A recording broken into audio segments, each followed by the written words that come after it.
Web hackers Anonymous have taken control of a white supremacist website which supports Donald Trump and vilifies Jewish people. The Daily Stormer is known as a neo-Nazi site which was leading a rally in Charlottesville in Virginia where one woman was killed by a driver who rammed his car into a crowd. Anti-racism protesters had turned out in force as the white supremacists marched through the street shouting "Hail Trump" and making Nazi salutes.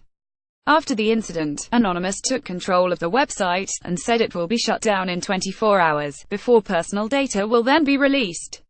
Posting on the site, Anonymous said this site is now under the control of Anonymous. The message posted on the website image Daily Stormer: "We have taken this site in the name of Heather Heyer, a victim of white supremacist terrorism."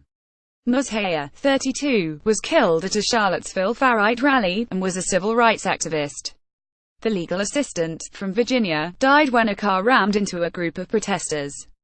A 20-year-old man called James Fields, from Ohio, who has been charged with her murder. Andrew Anglin, the man behind the vile Daily Stormer website, wrote about her death on August 13, calling Ms. Heyer a fat, childless 32-year-old SLT. In the poisonous rant, he said despite feigned outrage by the media, most people are glad she is dead, as she is the definition of uselessness. A 32-year-old woman without children is a burden on society and has no value. He went on to say having no children at that age, it can be assumed that she had multiple abortions and thus herself was a child murderer.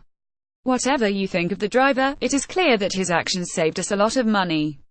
The cost of the food alone to sustain a woman of this size for another 49 years would be astronomical. Anonymous has claimed that the hack had been in the pipeline for a while, but that the events in Charlottesville, and more specifically Ms. Heyer's death, prompted them to take immediate action. Heather Heyer was killed in the rally. Their message went on to read: "For too long, the Daily Stormer and Andrew Anglin have spewed their putrid hate on this site. That will not be happening anymore. We have all of the details on the servers and will be releasing the data when we feel the time is right. We have also gathered locational data on Anglin himself and are sending our allies in Lagos to pay him a visit in person. This evil cannot be allowed to stand. It took a united force of elite hackers from around the world to breach the systems and the firewall. We have had the Daily Stormer in our sites for months now. The events of Charlottesville alerted us to the need for immediate action. We want you Nazis to know your time is short. We will allow the site to remain online for 24 hours so the world can witness the hate. Then we will shut it down permanently. Hackers of the world have united in defense of the Jewish people. You should have expected us." Many social media users were questioning the legitimacy of the hack, after news reports emerged that suggested web hosting company GoDaddy had already given the Daily Stormer 24 hours to switch to a new domain.